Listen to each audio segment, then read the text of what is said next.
हाँ जी, तो कैसे हो आप लोग? मैं आपका नीलेश भैया बहुत-बहुत स्वागत करता हूँ सुपरफास्ट क्लासेज यूट्यूब चैनल पे। दोस्तों आज की इस वीडियो में हम लोग सॉल्व करेंगे, आप लोग देख सकते हो ये बोर्ड परीक्षा 2025 के लिए ऑफिशियली यूपी बोर्ड द्वारा क्लास 10th का मॉडल पेपर गणित का जारी किया गया है। इसे एक-एक क्वेश्चन इस पेपर का हम लोग बिल्कुल डिटेल में सॉल्व करेंगे और इस पेपर को आप यूपी बोर्ड की ऑफिशियल वेबसाइट से भी डाउनलोड कर सकते हो। डाउनलोड करने का तरीका मैंने बता दिया है, आप गणित का ही नहीं हर एक सब्जेक्ट का, गणित हो गया, हिंदी हो गया, ठीक है, साइंस हो गया, हर एक सब्जेक्ट का आप ये मॉडल पेपर डाउनलोड कर सकते हो यूपी बोर्ड की वेबसाइट से। मैंने अगर आपको डाउनलोड करने नहीं आता तो मैंने वीडियो बना दिया है एक मॉडल पेपर का और मैंने हिंदी का आई थिंक सॉल्यूशन भी कराया है। उसी में आप जाओगे ना, प्लेलिस्ट में जाओगे तो मैंने सारा का सारा उसी में ऐड कर रखा है, उसी में मैंने बता रखा है कि कैसे डाउनलोड करना है, ठीक है। तो आप वहाँ से सीख सकते हो अगर आपको डाउनलोड करना नहीं आता तो, ठीक है। इस वीडियो में चलो हम लोग ये आप लोग की बोर्ड परीक्षा के लिए इस पेपर को सॉल्व करते हैं। बेहद ही इसको सॉल्व करना इंपॉर्टेंट है क्योंकि इस पेपर से एक तो डायरेक्ट आप लोग के एग्जाम में क्वेश्चन बनेंगे सेम टू सेम ऑप्शन सहित, और उसके अलावा कुछ क्वेश्चन इसके बेसिस पे भी बनेंगे। तो चलो इनको हम लोग सॉल्व करना शुरू करते हैं। देखो सबसे पहले आप जानते हो कि आपका ये 70 मार्क का पेपर होगा। 70 मार्क के पेपर में से आपका 20 मार्क का एमसीक्यू होगा और 50 मार्क का वर्णनात्मक प्रश्न होगा। 20 मार्क का जो एमसीक्यू होगा वो ओएमआर बेस्ड होगा, उसका ओएमआर पे आंसर देना होगा, और 50 मार्क का ये जो प्रश्न होगा उसका अच्छे से आपको कॉपी पे सॉल्यूशन करना होगा। आपको समय मिलेगा 3 घंटे 15 मिनट का पेपर में, ठीक। चलो ये सब इंस्ट्रक्शन लिखा हुआ है तो इसको छोड़ता हूँ, मैं आगे बढ़ता हूँ।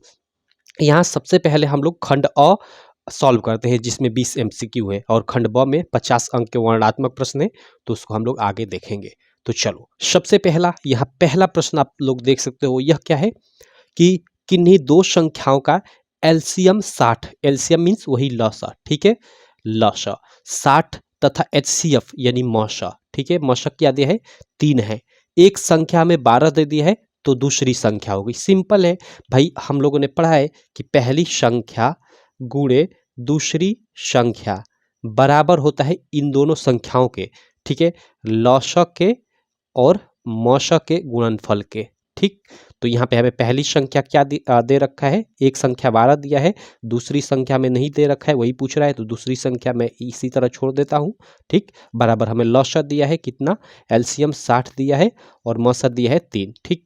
अब देखो यहाँ से हम ये गुणा है तो उधर जाकर भाग हो जाएगा, यानी दूसरी संख्या बराबर, ठीक, 60 गुणे 3 बटे में आपका 12, ठीक है, ये 12 इधर गुणा है तो उधर जाकर भाग हो जाएगा, तो 12 पच्चीस 60 और 5 तेई 15, हम लोग का 15 आंसर निकल कर आ गया। तो ऐसे कर सकते हो, अब इतना आपको करने की जरूरत नहीं, आप इसको मन में भी कर सकते हो भाई, डायरेक्ट भी ऐसे कर सकते हो कि दूसरी संख्या बराबर आपका लसा गुणे मसा बटा पहली संख्या होता है, ये आप मतलब इसके तो इसी यहाँ से सारे फार्मूले निकल जाते हैं इससे, तो डायरेक्ट भी कर सकते हो। तो ये बी वाला इसका राइट ऑप्शन हो जाएगा, बिना पेन चलाए भी ये क्वेश्चन हो सकता है, ठीक। चलो अब चलते हैं हम लोग फर्स्ट के बाद सेकेंड क्वेश्चन पे जो इस बगल है, रुक जाओ इसको थोड़ा सा मैं फोल्ड कर लेता हूँ, उसके बाद सेकेंड क्वेश्चन करते हैं। सेकेंड क्वेश्चन क्या है, यहाँ स्क्रीन पे आप देख सकते हो, ये भी काफी शानदार सा क्वेश्चन है। क्वेश्चन है कि एक शून्येतर परिमेय संख्या और अपरिमेय संख्या का गुणनफल होता है।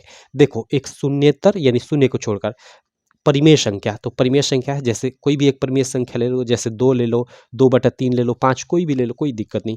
और एक अपरिमेय संख्या, तो अपरिमेय संख्या का क्या होती है, रूट वाली संख्या है, जैसे रूट में 3 हो गया। तो कह रहा है कि एक परिमेय संख्या और अपरिमेय संख्या का गुणनफल, तो दो हम लोग की एक परिमेय संख्या है और यह एक अपरिमेय संख्या है, इनका गुणनफल, तो इनका गुणनफल 2√3 होगा और ये क्या होगा, ये आपका अपरिमेय ही होगा। तो वो हमेशा क्या होता है, सदैव अपरिमेय होता है। तो आप ये डायरेक्ट आपको याद होना चाहिए, एक परिमेय संख्या या अपरिमेय संख्या का चाहे वो गुणनफल हो गया या चाहे यहाँ पे भागफल भी कभी कभी लिख देता है, चाहे भागफल हो गया, वो हमेशा अपरिमेय ही होता है। क्लियर। चलो तो इसके लिए आपका ए वाला राइट ऑप्शन हो जाएगा। प्रश्न संख्या हम लोग थर्ड देख लेते हैं। प्रश्न संख्या थर्ड है कि रेखा युग्म, ये हमें दिया है रेखा युग्म दिया है, यहाँ पे x है, ठीक है, यहाँ पे क्या है, यहाँ पे थोड़ा मीठा हुआ है, यहाँ पे x है, ठीक है, x + 2y - 5 = 0, और यहाँ पे देखो 4x + 8y - 20 = 0। दो हमें समीकरण दिया है, इसके हल पूछ रहा है कि इसके कितने हल होंगे। तो सिंपल इसमें केवल एक यानी अद्वितीय हल होगा या अपरिमित रूप से अनेक, कोई हल नहीं होगा, या दो हल होंगे। तो इसमें हम a1/a2 b1/b2 और c1/c2 में हम लोग अनुपात निकाल कर देख लेंगे। तीन हम लोग जानते हैं कि तीन चीज़ें होती हैं, यहाँ पे मैं लिख देता हूँ आपको, तीनों मैं दोहरा भी देता हूँ क्योंकि ये इंपॉर्टेंट चीज़ है। पहला क्या होता है कंडीशन, तीन कंडीशन होती है। पहला कंडीशन होता है कि अगर A1/A2 इक्वल टू, ठीक है, A1/A2 equal to not B1/B2 हो, ठीक है। तो इस स्थिति में क्या होता है कि इस स्थिति में जो मतलब केवल एक हल होता है, एक हल होता है। और अगर ये रैखिक समीकरण हो, जैसे ये पहली समीकरण और दूसरी समीकरण रेखा युग्म की समीकरण हो, तो रेखाएं एक दूसरे को ऐसे एक जगह पे प्रतिच्छेद करती है। एक जगह पे प्रतिच्छेद करने का मतलब कि उसका एक हल होता है। तो ये पहला कंडीशन होता है। सेकंड कंडीशन क्या होता है? सेकंड कंडीशन ये होता है कि अगर A1/A2 बराबर हो जाए B1/B2 के, और यही बराबर हो जाए, ठीक है, किसके? C1/C2 के, C1/C2 के। तो इस स्थिति में क्या होता है? इस स्थिति में आपका होगा कि रेखाएं जो होंगी वो समपाती होंगी, रेखाएं जो होंगी वो समपाती रेखा होंगी, ठीक है। और समपाती होने का मतलब क्या है कि मतलब जैसे एक ये पहली रेखा हो गई और दूसरी रेखा इसके ऊपर ही हो गई, मतलब ये अनेक जगहों पे टच कर रही है, इसका मतलब कि आपका अनेक हल हो जाएगा, इस स्थिति में अनेक हल हो जाएगा। क्लियर? और थर्ड कंडीशन क्या होता है? थर्ड कंडीशन होता है कि अगर A1/A2 इक्वल टू B1/B2 तो हो, लेकिन ये बराबर ना हो C1/C2 के। तो इस स्थिति में क्या होता है? इस स्थिति में रेखाएं क्या होती है? एक दूसरे के समानांतर होती है, अगर रेखा का समीकरण दिया हो। और अगर हल की बात करें, भाई हल की बात करें, तो एक भी हल नहीं होता, एक भी हल नहीं होता है, नहीं होता। क्यों नहीं होता? क्योंकि रेखाएं कभी एक दूसरे को टच ही नहीं करेंगी अगर समांतर है तो ये तीन कंडीशन होती है, इनको आपको याद रखना जरूरी है। तो अब देखो यहाँ हम देख लेते हैं और इस नियम पे फॉलो करा लेते हैं कि कौन सा नियम पे हमें फॉलो कर रहा है। यहाँ देखो x का गुणांक A1 होता है, कुछ नहीं है, तो यहाँ a का मान हम लोग का यानी A1 का मान 1 है, ये हम लोग का B1 है, ये हम लोग का C1 है, ये -5, ठीक है। ये हम लोग का A2 है, ये हम लोग का 8 जो है B2 है, और ये हम लोग का जो -B से चिन्ह सही चीज़ें लेंगे, यहाँ पे ये +8 हम लोग लेंगे, ठीक, B2 का मान, और जो C2 है यहाँ पे -B से। तो अब हम लोग देख लेते हैं यहाँ पे, 1 मिनट इधर कर लेता हूँ। यहाँ पे A1/A2, तो A1 हम लोग का क्या है? 1 है, तो 1/A2 हम लोग का यहाँ पे 4 है, तो 4। अब देखो उसके बाद B1/B2, तो B1 हम लोग का बराबर ही मैं पहले लिख लेता हूँ। B1 हम लोग का यहाँ पे 2 है, बटे में B2 हम लोग का क्या है? 8 है। तो देखो ये 2 चौका 8 है, यानी 1/4, यानी दोनों आपस में बराबर है, ठीक है। बराबर का ही चिन्ह रहने देता हूँ, अगर बराबर नहीं आता तो यहाँ पे मैं कट कर देता कि बराबर नहीं है। चलो बराबर C1/C2 मैं लिखता हूँ, देखता हूँ बराबर है, अगर नहीं बराबर आएगा तो इसको कट कर दूंगा, ठीक। तो C1 हम लोग का क्या है? -5 है, ठीक है। C2 क्या है? -20 है, तो ये माइनस खत्म, और 5 का 20, 1/4, यानी हम लोग का यहाँ A1/A2, B1/B2 और C1/C2 तीनों आपस में बराबर है।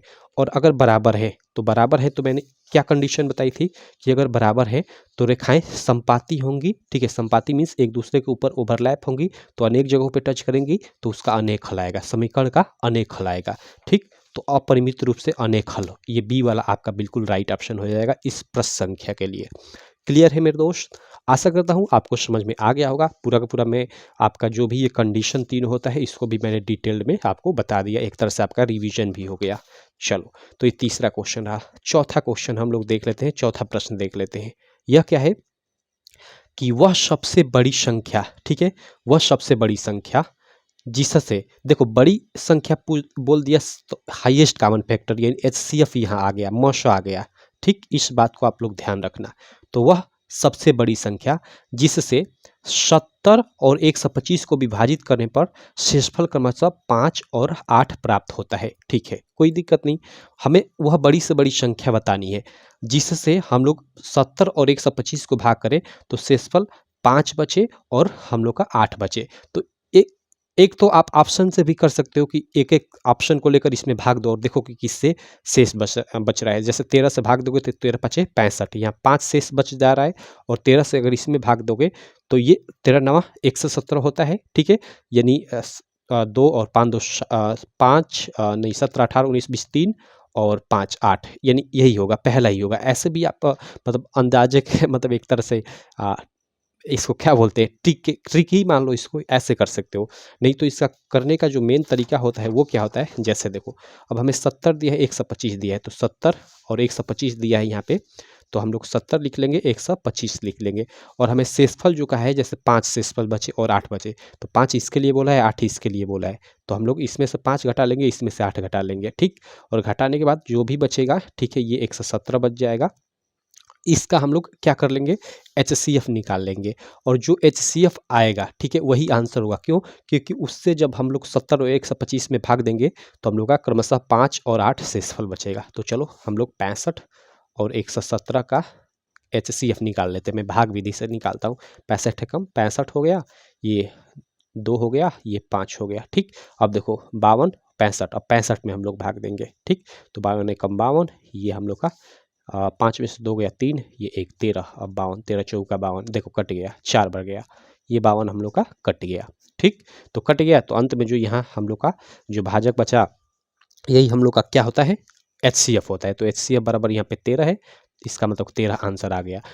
तो देखो हम लोग वह बड़ी से बड़ी संख्या क्या होगी जिसे 70 और 125 में भाग देंगे तो शेषफल 5 और 8 बचेगा, तो वह बड़ी से बड़ी संख्या 13 होगी, जिससे हम लोग 70 और 125 में भाग देंगे तो शेषफल 5 और 8 बचेगा। तो ये हम लोग का आंसर हो जाएगा, ठीक। चलो, तो ये क्वेश्चन नंबर 4 भी क्लियर। अगले क्वेश्चन पे चलते हैं, ठीक है। अगला क्वेश्चन देख सकते हो आप लोग, इसको देखो। यह क्या क्वेश्चन है, क्वेश्चन नंबर 5 कह रहा है कि 3 के प्रथम 5 गुणजों का योग है। ओके, गुणज मीन्स जैसे 3 इसका 2 गुना, 3 दूना का 6, तितीले का 9, मतलब 3 के गुणज, प्रथम 5 गुणज। तो प्रथम 5 गुणज क्या हो जाएंगे, एक तो 3 हो गया, उसके बाद 6, मतलब इसका पढ़ा है सिंपल लिखते जाओ, ठीक। 3 6 9 12 और 15, 1 2 3 4 5, 5 गुणज हो गए 3 के। एक 3 का स्वयं खुद ही वो गुणज होता है, कोई भी संख्या खुद की ही गुणज होती है। उसके बाद उसका अगला, तो 3 दूना का 6, तितली का 9, 3 चौक 12, 3 5 15, ये 1 2 3 4 5 गुणज हो गए। अब इनका योग पूछा जा रहा है, तो सिंपल है, इनको आप एक एक कर जोड़ लो, ठीक है। अब कहो कि भैया ठीक है, ये तो हमें मतलब इतनी 5 ही संख्या है तो हम लोग जोड़ रहे हैं। अगर कह दे कि 3 के प्रथम 20 गुणजों का योग ज्ञात कीजिए, तो क्या हम 20 संख्याएं जोड़ने जाएंगे, बहुत टाइम लगेगा।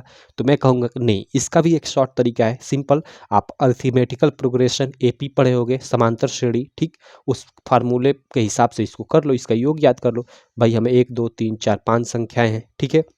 अब देखो यहाँ पे अगर पहला पद देखा जाए तो A है, और अंतिम पद यहाँ पे L 15 है अंतिम पद। और अगर सर्वांतर देखा जाए तो देखो इनमें 3 3 का अंतर है, यानी D बराबर 3 है। तो अब हमें इन पदों का योग ज्ञात करना है। तो पदों का योग का फार्मूला होता है SN बराबर हम लोग का होता है N/2 2A plus N-1 into D। ये भी फार्मूला एक होता है, और एक SN बराबर ये भी फार्मूला होता है। एक कौन सा फार्मूला होता है, वो होता है हम लोग का N/2, ठीक है, N/2 A प्लस L, यानी L मीन्स अंतिम पद अगर हमें मालूम है तो ये वाला फार्मूला यूज कर लेते हैं। तो हमें अंतिम पद मालूम है, वो हम लोग का 15 है, तो यही फार्मूला यूज कर लेते हैं। तो देखो N/2, ठीक है, N मीन्स कितने नंबर हैं, तो 1 2 3 4 5 नंबर है। संख्या कितनी है, तो 5, तो 5/2 हो गया, ठीक। अब देखो A plus L, A means पहला पद तो 3 है, उसके बाद अंतिम पद 15 है, तो यहाँ पे 15 कर लेता हूँ, सिंपल। अब देखो 5/2 और 15, 16 17 18 हो गया, और कुछ नहीं चिन्ह है और ये हटेगा तो गुणा का चिन्ह आ जाएगा, तो 18 हो गया, 2 9 18 और 9 5 45, यानी हम लोग का योग 45 हो गया। तो इस फार्मूले पे भी करोगे तो इतना ही आंसर आएगा, और इसको मैनुअली जोड़ोगे तो भी 45 ही आएगा। तो ए वाला आपका आंसर सही हो जाएगा, ठीक। आप मैनुअली भी जोड़ सकते हो, इसको कोई दिक्कत नहीं है, ठीक। चलो, जैसे 6 3 9 हो गया, 9 9 18 हो गया, ठीक है, 18 हो गया, और ये हम लोग का 15, और उसके बाद हम लोग का ये एक 12, ठीक। देखो हम लोग इसको भी जोड़ सकते हैं, जैसे 5 2 7 8 7, 15 के 5 हाँसी लगा 1, और 1 1 2 1 3 1 हाँसी 4, 45, ऐसे भी जोड़ सकते हो, 45 ही आएगा, कैसे भी जोड़ लो, ठीक। चलो, उसके बाद प्रश्न संख्या 5 के बाद प्रश्न संख्या 6 देख लेते हैं। ये प्रश्न क्या है, यह प्रश्न है कि द्विघात समीकरण 2x² माइनस 4x प्लस 3 बराबर 0 के बारे में निम्न कथनों पर विचार कीजिए। ओके, हमें कथन दिया है कि दिए गए समीकरण के विविधकर 0 से कम है, समीकरण के कोई मूल वास्तविक नहीं है, समीकरण के विविधकर, ओके, बार बार विविधकर आ रहा है, चलो इसका विविधकर निकाल लेते हैं। विविधकर डिस्क्रिमिनेंट D इक्वल टू होता है B² माइनस 4AC, क्लियर। तो देखो बराबर B², इसमें B क्या होता है, तो ये x का गुणांक ये B होता है जो -4 है, और ये x² का गुणांक ये A होता है, और ये सी होता है कांस्टेंट पद। तो बी स्क्वायर यानी -4 का वर्ग तो वो 16 हो जाएगा, और -4ac यानी 4 गुणे ए का मान हम लोग का 2 है, गुणे सी का मान हम लोग का 3 है। ठीक, तो ये 16 और ये 4 दूनी का 8 और 3 का 24 यानी -24, तो ये हम लोग का बचेगा -8। ठीक, अब देखो हम लोग का विविध कर माइनस में आ रहा है, निगेटिव में आ रहा है। तो अब इसके लिए कथन देखते हैं कि कौन कौन सा कथन सही है। तो पहला क्या बोल रहा है कि दिए गए समीकरण के विविध कर शून्य से कम है, तो बिल्कुल विविध कर शून्य से कम है, क्योंकि देखो शून्य होता है ना, इधर शून्य के बाद 1 आता है, 2 आता है, और इसके पीछे जाए तो शून्य के बाद -1 आता है, उसके बाद -2 आता है, -3 आता है। ठीक, तो इसका मतलब कि यहाँ आते आते यहाँ पे आएंगे तो -8, यानी हम लोग का विविध कर शून्य से कम है, बिल्कुल कम है। ठीक, तो ये पहला कथन बिल्कुल सही है। उसके बाद क्या दिया है कि समीकरण के कोई मूल वास्तविक नहीं है, तो बिल्कुल ये भी सही बात है। क्यों? क्योंकि देखो अगर डिस्क्रिमिनेंट हम लोग का विविधकर 0 आता है तो जो मूल होते हैं ना वो काल्पनिक होते हैं। मूल क्या होते हैं? काल्पनिक। यहाँ मूल क्या होगा? काल्पनिक।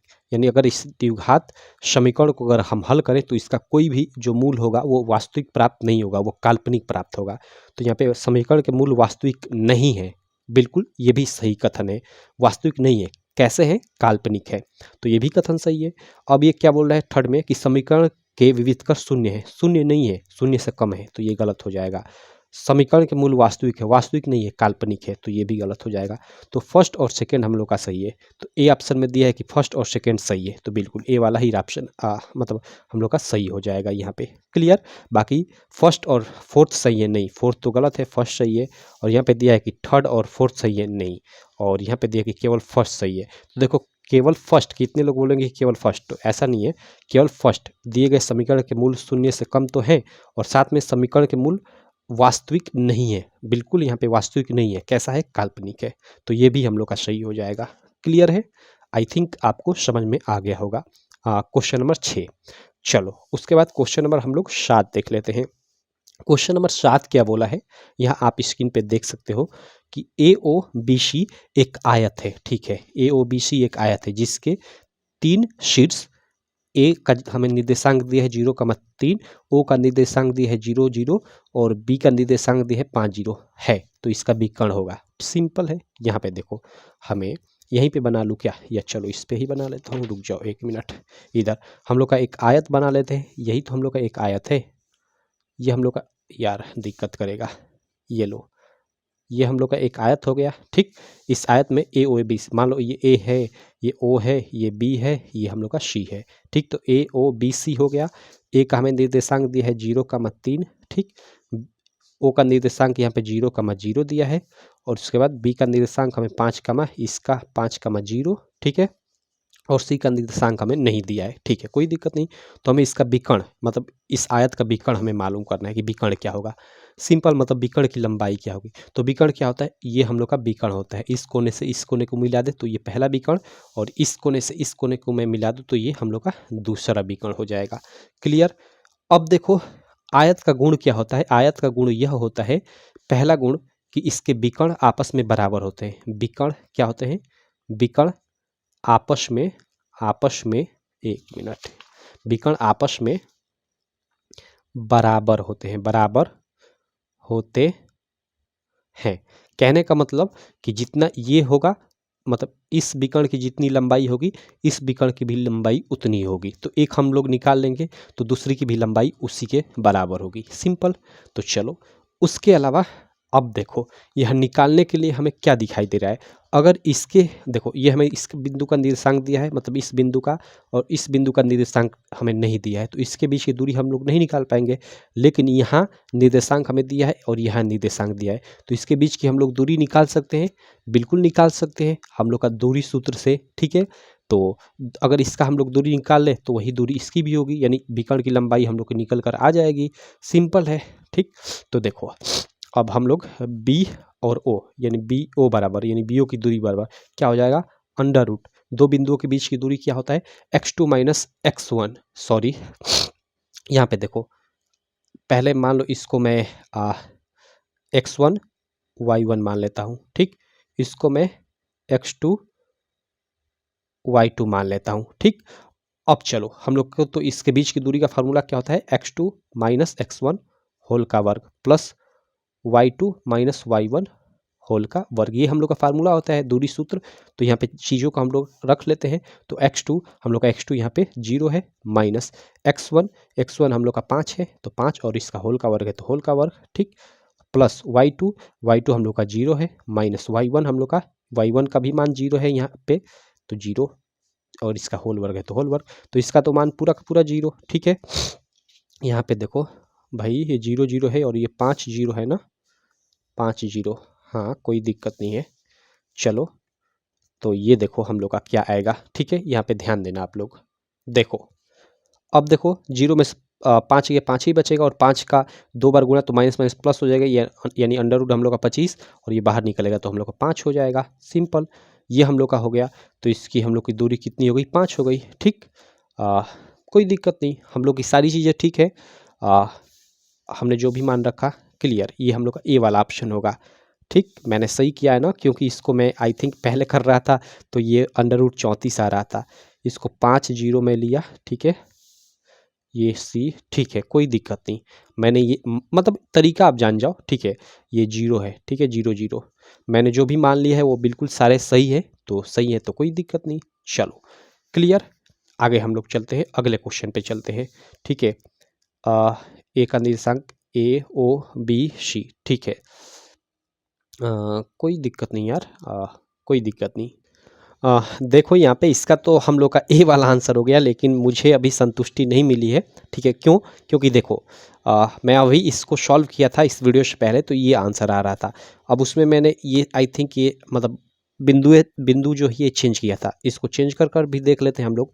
जैसे इसको ए और इसको ओ मैं ले लेता हूँ और इसको बी इसको सी, क्योंकि हम किसी तरह हमें भुजा मतलब आयत दिया तो इसको बना सकते हैं। तो देखो ऐसे बनाएंगे तो ठीक है, मान लो इसको ये ए हो गया, ए ओ बी सी आयत दिया तो ए ओ बी सी, ये भी तो बन सकता है, ऐसे भी आयत बन सकता है, ठीक है। तो इसमें ए का निर्देशांक हम लोग का क्या है 0,3 और हम लोग का ओ का निर्देशांक हम लोग का 0,0, ठीक है। और उसके बाद हम लोग का बी का निर्देशांक यहाँ पे दिया है 5,0, ठीक। सी का निर्देशांक हमें मालूम ही नहीं है, हमें विकर्ण मालूम करना है। तो ये दो हमें यहाँ पे ये विकर्ण होता है, ये भी विकर्ण होता है, तो ये दो बिंदु हमें हैं तो इनके बीच की हमें दूरी निकाल सकते हैं, तो विकर्ण की दूरी निकल जाएगी। तो विकर्ण की दूरी यहाँ पे ए बी बराबर क्या हो जाएगा, √x2 - x1 होल का वर्ग प्लस y2 - y1 होल का वर्ग। तो यहाँ कुछ भी आप यहाँ पे मान लो ये x1 y1 है और ये x2 y2 है, ठीक है। तो यहाँ पे देखो √x2, तो x2 के जगह पे 5 माइनस x1 के जगह पे यहाँ पे 0, ठीक है। तो ये इसका वर्ग है तो वर्ग, ठीक है। अब देखो प्लस y2 हम लोग का क्या है 0 माइनस y1 के जगह पे 3 है तो 3, ठीक। अब इसका हम लोग करेंगे तो ये देखो ये 5 में से 0 गए 0, ये 5 25 और ये प्लस 0 -3 तो -3 और सॉरी यहाँ पे वर्ग नहीं किया था, इसका वर्ग है ना, तो और -3 का वर्ग तो तितली का 9 माइनस प्लस हो जाएगा। तो ये देखो हम लोग का ऐसे हम लोग का 34 आ रहा है, तो ये 34 भी आंसर आ रहा है, 5 भी आंसर है, दोनों आंसर सही है। अब कोई बच्चा ऐसे ये भुजा मानकर करेगा तो उसका 34 आंसर आएगा, और कोई बच्चा ऐसे अगर मानकर करता है तो उसका आंसर 5 आएगा, और दोनों तरीके सही है, ठीक है, दोनों तरीके सही है। यहाँ पे बोर्ड को मतलब मैं क्या बताऊँ, ठीक है, ये मतलब सवाल ही एक तरह से इसको गलत बोल सकते हैं, या ऑप्शन यहाँ पे उल्टा दिया हुआ है, ठीक है। ऑप्शन तो उल्टा नहीं कहेंगे, ठीक है, सवाल में ही थोड़ा हेर फेर बदल करना चाहिए क्योंकि इसका मल्टीपल आंसर आ रहा है, ठीक। चलो तो ये दोनों आंसर सही होंगे, आप बोर्ड में लगाकर कोई भी आते हो ए या सी, आपके आंसर सही होंगे। चलो आगे चलते हैं, क्वेश्चन नंबर 7 के बाद क्वेश्चन नंबर हम लोग 8 पे चलते हैं। क्वेश्चन नंबर 8 क्या है, यहाँ पे देख सकते हो कि यदि समीकरण, हमें समीकरण दिया है x² + kx - 5/4 बराबर 0, एक का एक मूल, ठीक, का एक मूल 1/2 है तो k का मान ज्ञात कीजिए। ऐसा सवाल आता है आपके एग्जाम में, ये भी द्विघात समीकरण का ही सवाल है। द्विघात समीकरण में एक्चुअली होता क्या है कि दो मूल, मतलब इसको हल करोगे तो इसको दो हल आएंगे, तो इसमें एक हल दिया होता है, ठीक है, मतलब एक मूल हमें दिया होता है, मूल मीन्स वही शून्यक, ठीक है। तो एक शून्यक हमें दिया है, और यहाँ पे देखो यहाँ पे कोई भी संख्या होगा, जैसे 2x 3x होता है ना, x² - 2x + 3 ऐसे होता है द्विघात समीकरण बराबर 0। तो यहाँ x का गुणांक यहाँ पे कुछ ना कुछ संख्या होगी, लेकिन यहाँ पे k कर दिया है, मतलब संख्या को गायब कर दिया है और उसी का मान पूछा जा रहा है। और एक मूल हमें दे दिया है, एक शून्यक दे दिया है। तो इसका मान हम कैसे ज्ञात करते हैं, जो ये एक मूल दिया है ना, x के जगह पे हर जगह इसको रख लेते हैं, ठीक, और हल करते हैं, और हल करने के बाद जो भी मान आएगा k का वो हमें प्राप्त हो जाएगा, ठीक। बेसिकली ये करने का ये मतलब होता है कि जो ये मूल होता है ना, इस द्विघात समीकरण को सेटिस्फाइड करता है, ठीक है। इधर 0 है तो इधर भी 0 के बराबर कर देता है। तो इसको चलो कर लेते हैं, कोई दिक्कत नहीं। हमें एक्स स्क्वायर प्लस के एक्स माइनस 5/4 दिया है। एक मिनट, हमें क्या दिया है, एक्स स्क्वायर माइनस के एक्स माइनस दे प्लस प्लस दिया है, प्लस के एक्स माइनस 5/4 बराबर 0, और एक मूल जो दिया है, ठीक है, मान लो अल्फा मान लेता हूँ, वो 1/2 दिया है। तो हमें इस के का मान पूछा जा रहा है, ठीक है। अब इस मूल को हम लोग एक्स के जगह पे रखते हैं, तो ये एक्स के जगह पे रखेंगे तो ये 1/2 का वर्ग प्लस, अब देखो 1/2 नहीं, ये के है तो के को मैं उसी तरह रहने देता हूँ और गुणे 1/2 हो जाएगा, ठीक, और माइनस ये 5 हम लोग का 4 बराबर 0। अब देखो ये 1/2 तो ये स्क्वायर है तो 1/4 हो जाएगा, और प्लस ये देखो के से इसमें गुणा होगा तो के ही होगा, और बट्टे 2, और माइनस ये 5/4 बराबर 0। अब देखो यहाँ 1/4 और ये 5/4 दिखाई दे रहा है। अब देखो यहाँ पे अब हम लोग का क्या होगा कि ठीक है, कोई दिक्कत नहीं, हम लोग या डायरेक्ट कर लेता हूँ, कोई दिक्कत नहीं। 4 2 4 का हम लोग एलसीएम ले लेते हैं तो वो 4 ही होगा, और बराबर इधर 0 है तो 0, 4 कम 4, 1 से इधर गुणा तो 1, मतलब इन तीनों को मैं हल कर रहा हूँ, ठीक। 2 2 4 और 2 से इधर गुणा तो 2 के, और बीच में ये प्लस है तो प्लस 2 के, ठीक। 4 कम 4 और 1 5 5, यहाँ हम लोग का ये ऐसे कुछ इस प्रकार हो जाएगा, क्लियर। अब देखो आगे देखो, ये 4 से इधर गुणा होगा, बट्टे में है तो गुणा होगा तो 0 हो जाएगा, और ये देखो 1 और माइनस हम लोग का 5, तो हम लोग का -4 बचेगा, यानी 2 के -4 बराबर ये 0 हो गया इधर, ठीक। तो 2 के बराबर हम लोग का क्या हो जाएगा, ये 4 उधर जाकर +4 हो जाएगा, ठीक। तो के बराबर 4, और ये 2 गुणा है तो इधर आकर बट्टे में 2, यानी 2 2 4 यानी 2 हो जाएगा। तो हम लोग का हल इसका निकल कर आया 2, आंसर कितना आया, 2 आया, 2। ये हम लोग का ए वाला इसका राइट ऑप्शन हो जाएगा, प्रश्न संख्या 8 का, ठीक है मेरे भाई। क्लियर चीज, प्रश्न संख्या 8 हम लोग की क्लियर हो गई। अब चलो हम लोग प्रश्न संख्या 8 के बाद प्रश्न संख्या 9 पे चलते हैं, प्रश्न संख्या 9 पे चलते हैं। प्रश्न संख्या 9 क्या है, यहाँ पे देख सकते हो प्रश्न संख्या 9 है कि दो त्रिभुज समरूप होते हैं। ओके, दो त्रिभुज कब समरूप होते हैं, यदि इनके संगत कोण बराबर हो। हाँ, संगत कोण तो बराबर ही होते हैं। इनकी संगत भुजाएं एक ही अनुपात यानी समानुपाती हो, बिल्कुल, ये भी तो उपयुक्त दोनों, तो उपयुक्त दोनों ओएमआर शीट में अभी ये भर दोगे आप, सी वाला ऑप्शन हम लोग का ओएमआर शीट में भराएगा, क्योंकि ये दोनों को अपने आप में इंक्लूड कर रहा है, तो हम लोग का सी वाला बिल्कुल राइट ऑप्शन है। प्रश्न संख्या 9 भी हो गया। प्रश्न संख्या 10 देख लेते हैं। प्रश्न संख्या 10 क्या है, यहाँ पे आप लोग देख सकते हो क्या दिया है, हमें दिया है कि यदि एक समकोण त्रिभुज ABC में कोण C 90 अंश है, ठीक है, AC बराबर 3 सेंटीमीटर और BC बराबर 4 सेंटीमीटर, तो C से होकर जाने वाली माध्यिका की माप है, ठीक है, कोई दिक्कत नहीं। एक सादा पेज ले लेता हूँ, इस पे मैं आपको समझाता हूँ देखो, हाँ जी, तो चलो हम लोग ये क्वेश्चन नंबर 10 करते हैं। आई थिंक मैंने इसको करा दिया था आधा माधा, लेकिन बीच में एक्चुअली मेरी मोबाइल की बैटरी कम हो गई थी 1% लगभग, तो मैंने बंद कर दिया था।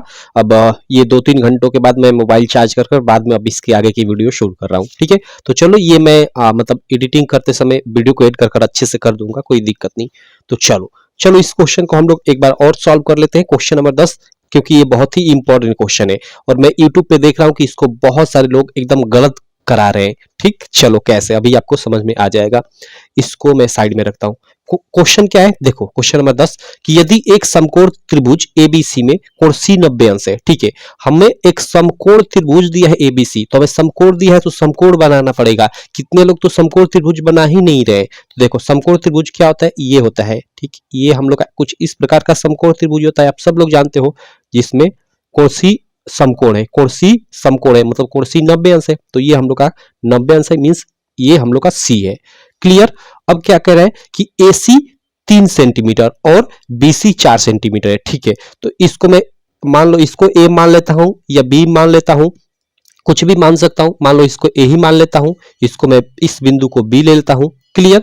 तो यहां हमें AC बराबर 3 सेंटीमीटर, मीन्स ये दूरी हमें 3 सेंटीमीटर दिया है, और उसके बाद BC यानी BC ये वाली दूरी हमें 4 सेंटीमीटर दिया है, ठीक है। तो C बिंदु से, इस C बिंदु से जाने वाली माध्यिका की माप होगी। ओके, इस बिंदु से, इस C बिंदु से इधर माध्यिका जा रही है, देखो, तो इस C बिंदु से ऐसे ये ऐसे माध्यिका जा रही है, तो ये माध्यिका जो जा रही है इसकी माप होगी, देखो थोड़ा ये तिरछा टाइप का हो गया, ये एकदम सीधा जाती है, ठीक। तो इसकी माप हमें यहाँ पे इसकी माप पूछा जा रहा है। मान लो ये बिंदु हम लोग का मैं P ले लेता हूं, ठीक है, तो CP की हमें माप पूछा जा रहा है, ठीक है, कोई दिक्कत नहीं। अब देखो यहाँ पे ध्यान देना, जो ये माध्यिका होती है ना, ठीक है, किसी भी त्रिभुज में, देखो एक ये त्रिभुज हो गया, यहाँ मैं आपको बना देता हूँ एक, ये देखो ये त्रिभुज होती है, यहाँ मान लो PQR, ये हम लोग का एक नॉर्मल सा त्रिभुज है।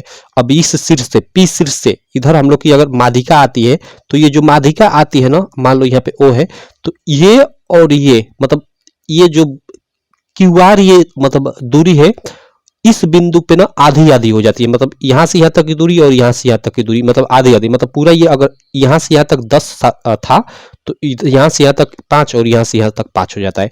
मतलब जो ये माध्यिका होती है सामने वाली भुजा को समद्विभाजित करती है, मतलब आधे आधे भाग में विभाजित कर देती है। बात को समझ में आया? तो देखो ये हम लोग का एक समकोण त्रिभुज है ACB, ठीक है, तो यहाँ पे हम लोग का ये लंब है 3 और ये आधार है 4 और ये हम लोग का पूरा क्या है, कर्ण है, तो कर्ण बराबर लंब का स्क्वायर प्लस आधार का स्क्वायर हो जाएगा, तो आप निकालोगे तो 4 का 16 तितली का 9 और कर्ण बराबर अंडर रूट में जाएगा तो 5 25, यानी AB का मान हम लोग का ये पूरा का पूरा जो AB है इसका मान हम लोग का 5 सेंटीमीटर आ जाएगा। क्लियर? अगर 5 सेंटीमीटर आ गया तो यहां से यहां तक की दूरी 5/2 यानी 5 की आधी होगी और यहां से यहां तक की दूरी 5/2 यानी 5 की आधी होगी, यानी 2.5 ये होगी और 2.5 ये होगी। समझ में इतना आ गया? अब देखो कितने लोग तो यहाँ ये बता दे रहे हैं कि ये AB की जितनी दूरी होती है उसका हाफ कर दो, आप हाफ कर दो तो वो ये दूरी आ जाती है। ये बिल्कुल तरीका मतलब गलत है, मतलब एकदम मतलब डिस्टर्बिंग भाई, इसका कोई मतलब ही नहीं है, ठीक। चलो अब इसका देखो एक सीधे सीधे फार्मूला होता है, माध्यिका निकालने का एक फार्मूला होता है। फार्मूला मैं आपको बताता हूं, देखो इससे ये त्रिभुज है, इससे बताता हूं। जैसे मान लो ये यहां से यहां तक की दूरी A है, ठीक है, और यहां से यहां तक की दूरी ये मान लो आपकी B है, और यहां से यहां तक की ये जो दूरी है पूरी की पूरी QR वो C है, ठीक। तो इसके लिए डायरेक्ट एक फार्मूला होता है माध्यिका का, आप गूगल में भी सर्च करोगे तो ये फार्मूला आपको मिल जाएगा। तो माध्यिका बराबर, हमें माध्यिका मान लो PO ज्ञात करना है, तो माध्यिका PO बराबर क्या हो जाएगा 1/2, ठीक है, अंडर रूट 1/2 अंडर रूट। अब देखो जिसपे ये शीर्ष से आकर जिसको आधा आधा विभाजित कर रही है उसको छोड़ दो, ये साइड वाली जो दो भुजाएं बचती है उनको ले लो, तो ये हम लोग की इस भुजा की लंबाई A है, तो फार्मूला हम लोग का 2A² बनता है, 2 हमेशा रहता है और जो भुजा होती है उसका स्क्वायर हो जाता है, प्लस इस भुजा को ले लो 2, इस भुजा की लंबाई B है तो 2B², और जो ये तीसरी भुजा होती है ना वो 2 के साथ नहीं होती है, अकेले होती है, तो इस भुजा की दूरी C है तो माइनस यहाँ पे हो जाता है -C²। तो इस तरह से हम लोग क्या करते हैं कि ये फार्मूला मतलब लिख देते हैं किसी भी शीर्ष के लिए। अगर यहां से अगर होता ना, यहां से ये इस शीर्ष पे मतलब इसको समद्विभाजित करती तो यहाँ अंत में -B² होता, क्योंकि इस पे ये आ रहा है। समझ गए बात को? तो यहाँ पे देखो अब इसके लिए क्या होगा, देखो यहां से ये जा रहा है, ठीक है, और इसको समद्विभाजित कर रहा है, मतलब -AB² हो जाएगा। तो इसके लिए अगर मैं फार्मूला लिखूं इसके लिए, तो हमें माध्यिका मान लो PC ज्ञात करना है, तो माध्यिका PC बराबर, माध्यिका PC बराबर फार्मूला क्या हो जाएगा 1/2 और अंडर रूट, हम लोग का देखो इस पे जा रहा है तो इस पे इसको समद्विभाजित कर रहा है तो इसको हम लोग छोड़ते हैं। अब हम लोग की ये दो भुजाएं बच रही है, ठीक है, AC और BC, तो हम लोग का क्या हो जाएगा फार्मूला 2AC का वर्ग प्लस 2BC का वर्ग, BC का वर्ग, और माइनस जिसको जाकर आधा आधा कर रही है उसका हम लोग -AB का वर्ग कर देंगे। समझ में आ गया? तो इस तरह से ये फार्मूला बनाओगे, काम खत्म आपका। तो चलो अब यहाँ पे सारे जो मान दिए है रख लो, तो 1/2 अंडर रूट 2 और AB का AC का स्क्वायर, तो AC का मान 3 है और इसका स्क्वायर तो तितली का 9, कुछ नहीं है, क्वेश्चन खटेगा तो गुणा हो जाएगा, प्लस ये 2 का 2 और BC का स्क्वायर, BC क्या है ये 4 है, उसका वर्ग है तो 4 का 16 तो गुणे ये 16 और माइनस AB का स्क्वायर। अब AB की दूरी कितनी है, इस पूरी दूरी की बात कर रहा है तो ये 5 है, ठीक है, तो -5 25, ठीक, क्लियर। अब चलो ये क्या हो जाएगा 1/2 अंडर रूट, अब देखो ये 9 दूना का 18 और ये 16 दूना का 32 -25, ठीक है। अब देखो इसको जोड़ते हैं 8 2 10 और का, ठीक है, सुनना 3 1 4 1 हासिल 5 50 और 50 में से 25 जाएगा तो 25 बचेगा। ठीक है, तो 1/2 अंडर रूट 25।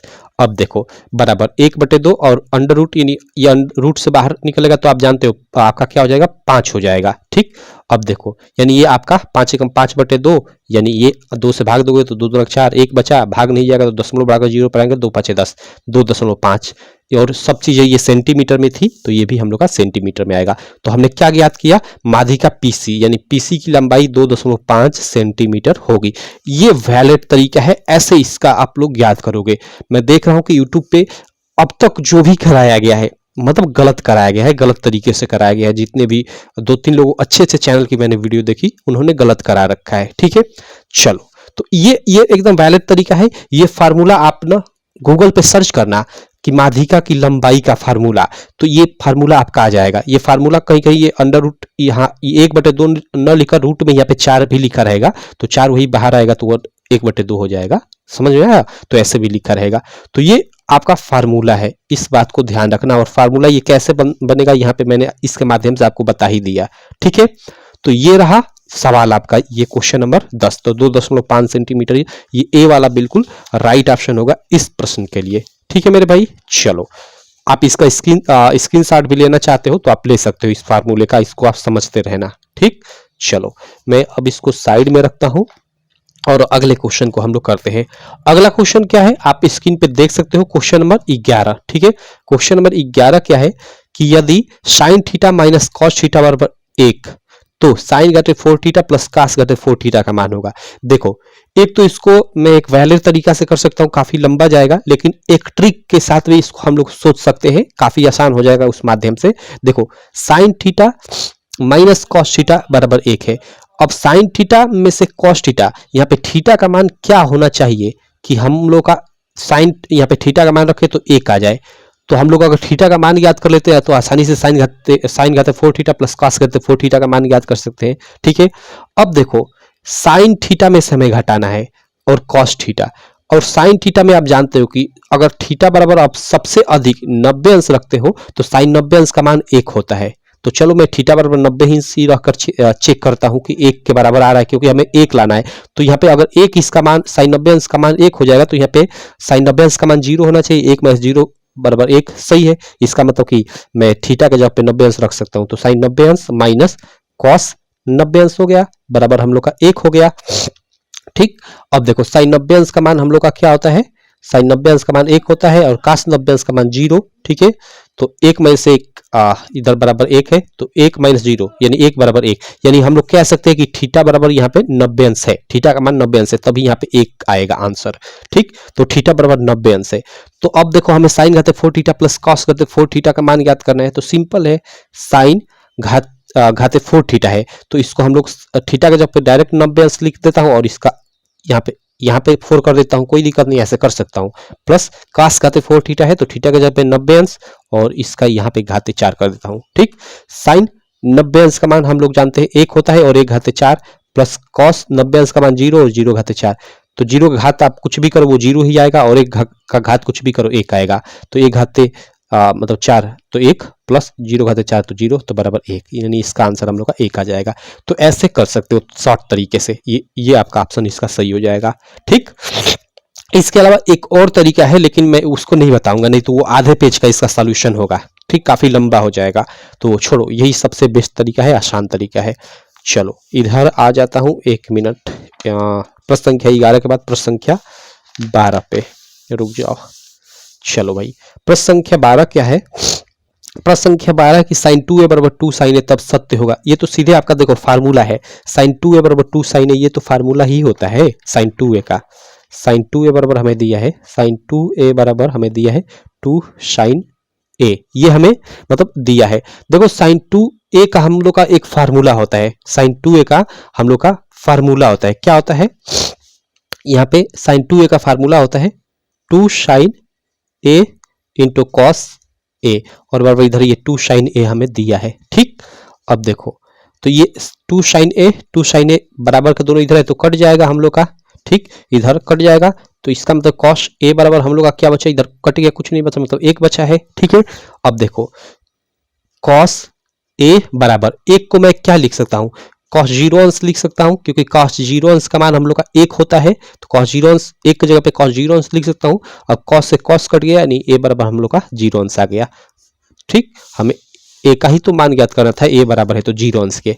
ठीक, बाकी इसको आप ऐसे भी चेक कर सकते हो कि साइन 2a, ठीक है, हमें दिया है ना साइन 2a बराबर 2 साइन a दिया है ना, तो ऐसे भी चेक कर सकते हो बार बार कि साइन जीरो अंश यहाँ पे रखता हूँ एक जगह पे, तो जीरो से इसमें दो में गुणा होगा तो जीरो, और साइन जीरो अंश का मान जीरो हो जाएगा। ठीक है, और 2 साइन ए है तो साइन जीरो अंश, तो साइन जीरो अंश का मान जीरो, और जीरो से इधर दो में गुणा होगा तो जीरो, जीरो बराबर जीरो, यानी ए का मान हमें जीरो अंश होगा। ठीक, बाकी आप ये 30 अंश एक जगह पे रखकर देखोगे, ये 45 अंश 60 अंश, तो ये दोनों तरफ बराबर नहीं आएगा, तो ये सब वैलिड नहीं होगा, ये होगा। तो किसी भी तरीके से आप कर सकते हो आपका मन। ठीक, चलो ये आप फार्मूला शायद आपको पता नहीं हो तो ये आप याद कर लेना, काफी मस्त फार्मूला बनता है। साइन 2a बराबर 2 sine a into cos a, ये फार्मूला होता है, मतलब मस्त फार्मूला होता है। आगे आपके एग्जाम में चाहे 10th का हो गया, 11th का हो गया, 12th का हो गया, हर जगह ये काम आएगा त्रिकोणमिति में। चलो आगे चलते हैं प्रश्न संख्या 12 के बाद प्रश्न संख्या 13 पे। ये क्या है, 4 देखो 4 tan थीटा बराबर 3 दिया है, 4 tan थीटा इक्वल टू 3, तो 4 sin theta minus cos theta बटे में 4 sin theta plus cos theta, ये बराबर है। ओके, कोई दिक्कत नहीं। हमें देखो tan थीटा का मान दिया है 4 tan थीटा बराबर 3 दिया है, 3 दिया है, तो tan थीटा बराबर हम लोग का यहाँ पे 3/4 हो जाएगा, ये 4 इधर आकर बट्टे में हो जाएगा। और tan थीटा बराबर क्या मतलब tan थीटा बराबर क्या होता है, LAL डबल के, ऐसे आपको मालूम नहीं है तो आप मतलब इससे आप ऐसे तो आपको याद होना चाहिए डायरेक्ट। तो लंब बटा आपका आधार होता है, तो देखो ये tan थीटा बराबर 3/4 हो जाएगा, तो ये क्या हो जाएगा, tan थीटा बराबर लंब बटा आधार होता है तो 3 लंब हो जाएगा, ये 4 आधार हो जाएगा, तो कण आप निकाल सकते हो। तो कण क्या होगा, 4 16 3 25, यानी 5 आपका कण हो जाएगा। तो सारी चीजें मालूम हो गई, तो अब साइन थीटा का जो फार्मूला होता है वो रख लो, तो साइन थीटा बराबर लंब बटा कण होता है। ठीक है, कॉस थीटा बराबर जो फार्मूला होता है आधार बटा कण वो रख लो, और जो भी मान है उसको हल कर कर यहाँ भुजाओं के आधार पे ज्ञात कर सकते हो। या इसका एक और तरीका है कि यहाँ पे मतलब एक चीज कॉमन ले लो आप लोग। ठीक है, जैसे ये मतलब कॉस थीटा ही कॉमन ले लो और साइन बटा कॉस tan बना लो सीधे। देखो ऐसे मैं दिखा देता हूँ। ठीक है, देखो 4 sine theta minus cos theta ये है, बट्टे में 4 sine theta plus cos theta ये है, और हमें tan थीटा का मान मालूम चल गया, tan थीटा बराबर हम लोग का 3/4 है। ठीक, अब देखो tan थीटा बराबर 3/4 है, तो यहाँ tan थीटा बनाने की आप एक तरह से कोशिश करो। ठीक है, हम लोग कोशिश करते हैं। तो अब देखो हम लोग करेंगे क्या कि अंश और हर में हम लोग cos थीटा से भाग दे देंगे, क्योंकि cos से भाग देंगे तो ये कट जाएगा, एक होगा, और ये साइन बटा cos तो हम लोग का tan हो जाएगा। ठीक है, तो चलो, तो ये 4 और साइन थीटा बटे में cos theta minus cos theta बटे में cos थीटा होल बटे में 4 साइन थीटा बटे में cos थीटा ये प्लस है नीचे, cos थीटा बटे में cos थीटा। मैंने क्या किया, मैंने ऊपर और नीचे सब में cos थीटा से भाग दे दिया, तो मान में कोई परिवर्तन नहीं होगा। ठीक, अब ये कुछ इस प्रकार से हो जाएगा, साइन थीटा बटा cos थीटा, ये क्या हो जाएगा tan थीटा, ये 4 हम लोग का पहले से, तो ये 4 tan थीटा, और माइनस ये कट कर 1 हो जाएगा, और बट्टे में ये देखो साइन थीटा बटे cos थीटा tan थीटा, तो 4 ये हम लोग का tan थीटा हो जाएगा, और ये +1 हो जाएगा। क्लियर, और tan थीटा का मान हम लोग का 3/4 पहले से है। ठीक है, तो ये 4 और tan थीटा का मान हम लोग का 3/4 यहाँ पे मालूम है, तो 3/4। ठीक, -1 और बट्टे में ये 4 पहले से है, और ये tan थीटा का मान 3/4। ठीक, +1। क्लियर, तो ये हम लोग का कट गया, ये कट गया, तो 3 में से 1 गया, हम लोग का क्या बचा 2, और ये हम लोग का 3 1 4। ठीक, 2 2 4 यानी 1/2 हम लोग का आंसर आएगा। तो ऐसे भी कर सकते हो, आपका मन जिस तरीके से आप इस सवाल को कर लो। ठीक है, ये भुजाओं के भी आधार पे जो मैंने बताया, जैसे अब यहाँ पे लंब आधार कर्ण सब मालूम है, तो साइन थीटा का फार्मूला हम लोग का क्या होता है, वो लंब बटा कर्ण होता है। तो यहाँ लंब बटा कर्ण, लंब की जगह रख लो जो भी 3 है, कर्ण की जगह पे, और सभी चीजें आप हल करोगे तो भी आपका यही आंसर आएगा, सी वाला 1/2, उसमें कोई दिक्कत वाली बात नहीं है। ठीक है, तो क्वेश्चन नंबर हम लोग का 13 भी क्लियर। चलो क्वेश्चन नंबर हम लोग 14 देख लेते हैं। क्वेश्चन नंबर 14 क्या है कि सेक ए प्लस tan ए बराबर नहीं है, दूसरे कोष्टक में है 1 - sin a का मान होगा। ठीक, यहाँ पे देखो हमें दिया है, क्या दिया है, एक मिनट, हमें शेक ए दिया है प्लस tan ए दिया है, ठीक। और इधर दिया है दूसरे क्वेश्चन में 1 माइनस साइन ए। इसका हमें मान पूछ रहा है, मतलब इसको सिंपल हमें हल करना है, ठीक।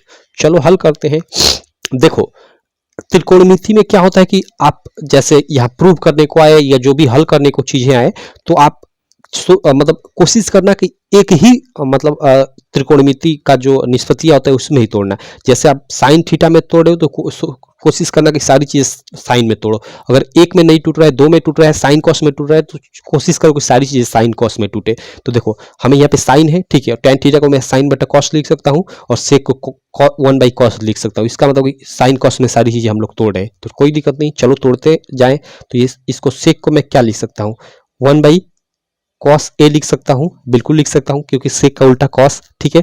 तो 1 बाई कॉस ए लिख सकता हूँ प्लस ये tan ए को मैं क्या लिख सकता हूँ, साइन ए बटे में कॉस ए लिख सकता हूँ, बिल्कुल लिख सकता हूँ, उसमें कोई दिक्कत नहीं। और ये देखो 1 माइनस साइन ए है तो 1 माइनस साइन ए को मैं 1 बाई कोसेक ए लिख सकता हूँ, लेकिन कोसेक ए लिखूंगा तो गड़बड़ हो जाएगा तो इसको साइन ए ही रहने देता हूँ क्योंकि साइन का उल्टा कोसेक होता है और 1 बाई कोसेक लिखूंगा तो यहाँ मतलब बदल जाएगा, फिर कैलकुलेशन नहीं हो पाएगा तो इसको इसी तरह रहने देता हूँ, ठीक। अब चलो, अब देखो ये आपके मतलब ये नीचे वाले बराबर है, हर बराबर है तो ये ऊपर वाला जुड़ जाता है तो ये 1 प्लस साइन ए और बटे में कॉस ए कुछ इस प्रकार का हो जाएगा, ठीक। एक क्वेश्चन में और एक क्वेश्चन में 1 माइनस साइन ए, ठीक। अब देखो यहाँ पे ध्यान दो, 1 प्लस साइन ए 1 माइनस साइन ए, ये आपको दिख रहा है। एक क्वेश्चन में ए प्लस बी, एक में ए माइनस बी, यानी ये ए स्क्वायर माइनस बी स्क्वायर के रूप में दिख रहा है। तो इसको हम लोग कैसे लिख सकते हैं, मैं ऐसे लिख सकता हूँ 1 का स्क्वायर और माइनस साइन स्क्वायर ए, लिख सकता हूँ कि नहीं लिख सकता हूँ, बिल्कुल लिख सकता हूँ। क्यों, क्योंकि ए स्क्वायर और माइनस बी स्क्वायर के रूप में हो गया तो पहले क्वेश्चन में ए प्लस बी और दूसरे में ए माइनस बी, समझ में आ गया बात को। और ये बट्टे में कॉस ए तो पूरा बट्टे में अब कॉस ए हो जाएगा, ठीक, क्योंकि इधर बट्टे में कुछ नहीं मतलब एक है तो गुणा होगा तो वही होगा, सब सिंपल।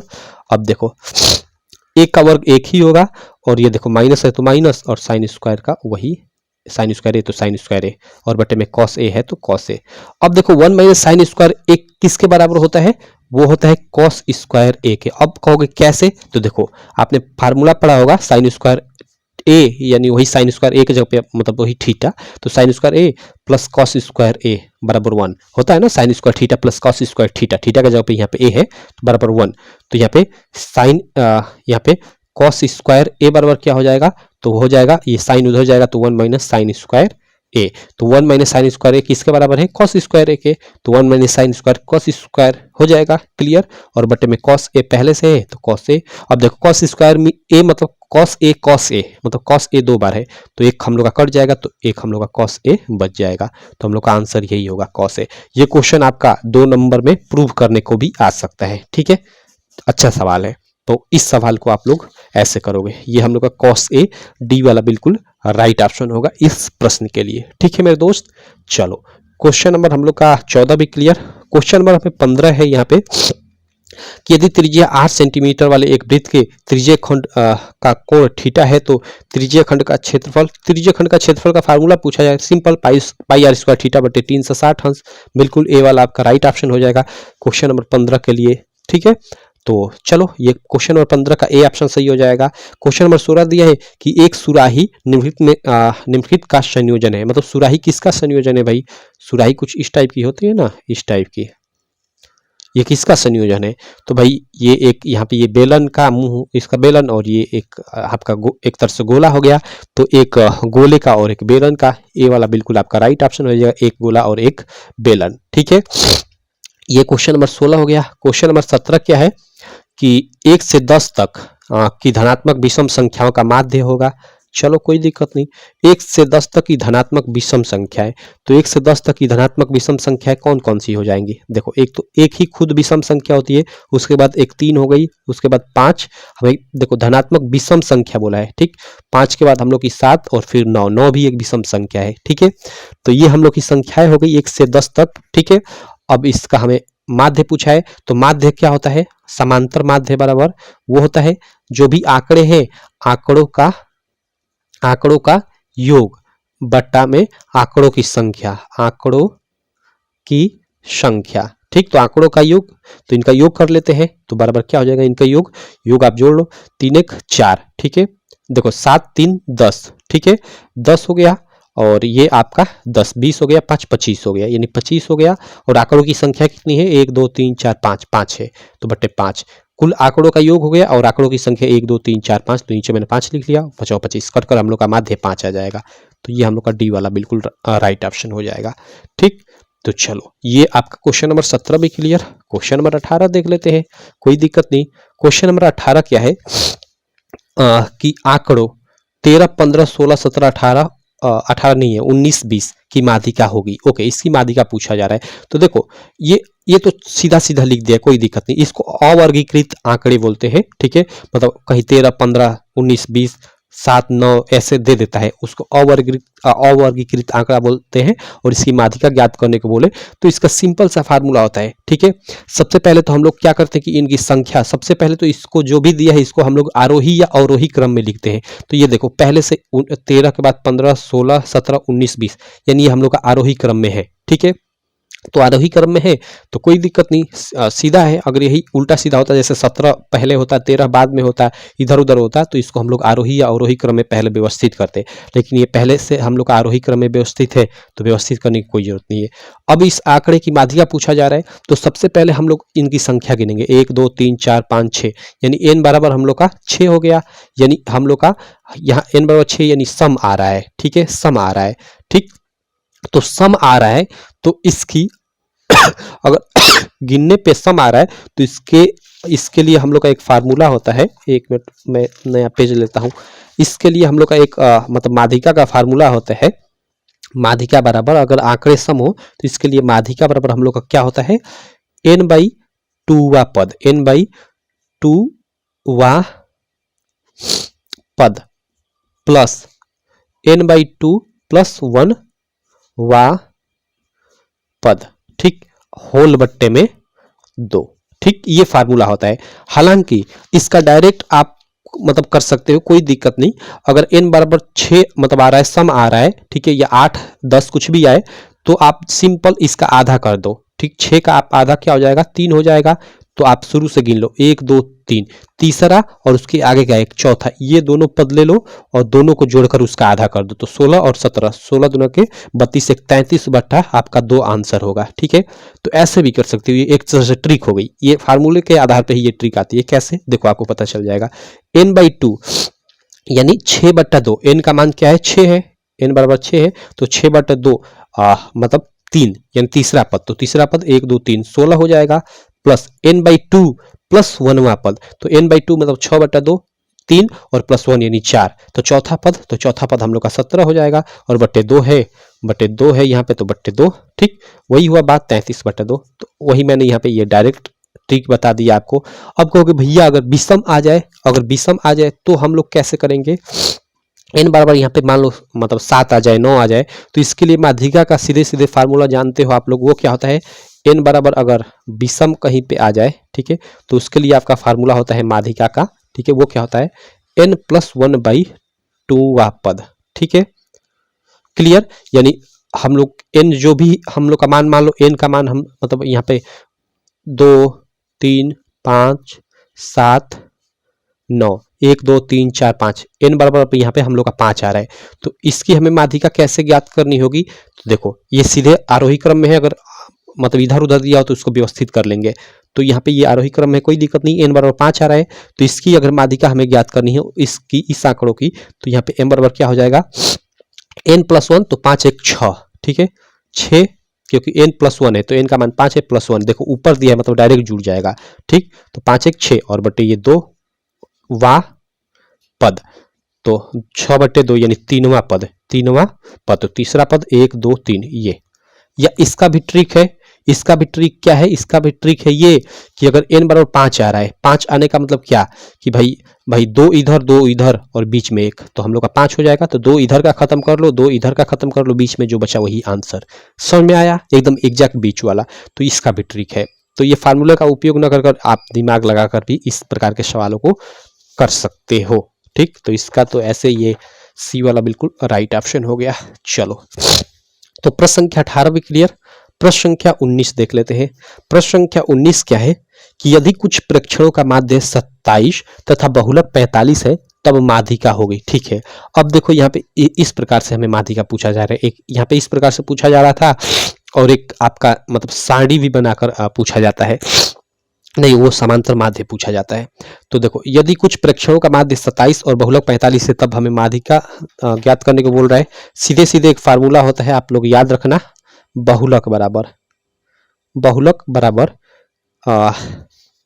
2 गुणे माध्यिका माइनस 3 गुणे समांतर माध्य। ठीक, चलो तो यहाँ पे देखो ये क्या हो जाएगा, यार गलत लिख दिया फार्मूला, 1 मिनट।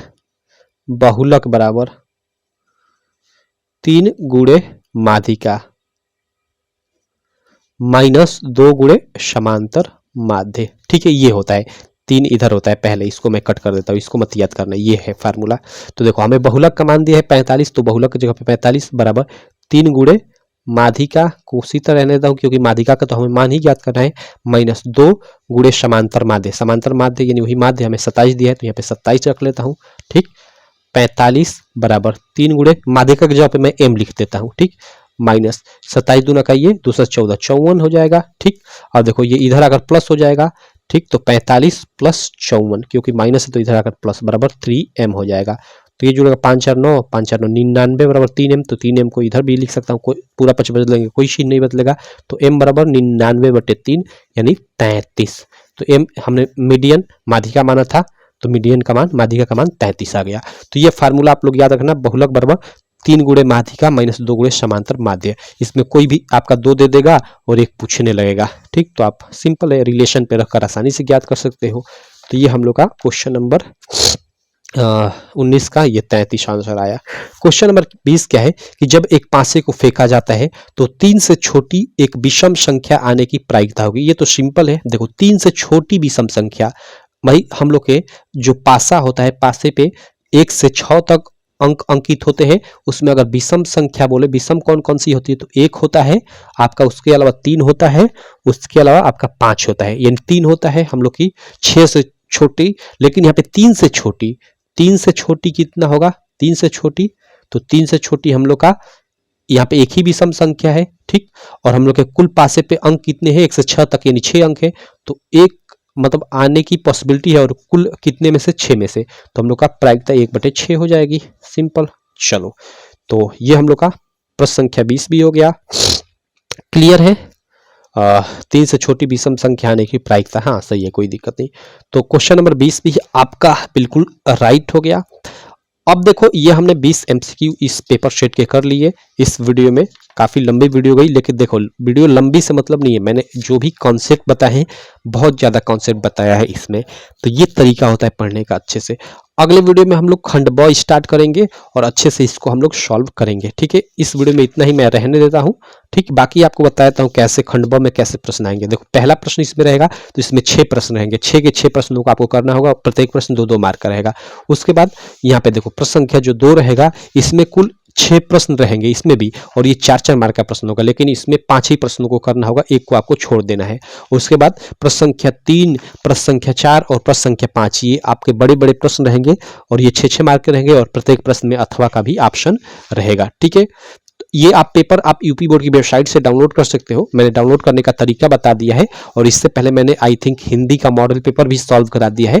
आप चैनल पे जाकर प्लेलिस्ट में जाओगे ना, तो वहाँ मैंने मॉडल पेपर की एक प्लेलिस्ट बना दी है, उसी में सारा वीडियो ऐड कर दिया है, पिछले जो भी मॉडल पेपर सॉल्व किया है वो भी, और मॉडल पेपर डाउनलोड कैसे करें वो भी वीडियो उसमें ऐड कर दिया है, तो वहाँ से आप वीडियो देख सकते हो। ठीक है, चलो मैं मिलता हूँ आपसे नेक्स्ट वीडियो में। आशा करता हूँ ये वीडियो आपको काफ़ी अच्छी लगी होगी। वीडियो अच्छी लगी तो चैनल को सब्सक्राइब करना, वीडियो को लाइक करना, और अपने सारे दोस्तों में इस वीडियो को शेयर भी करना। चलो, थैंक यू।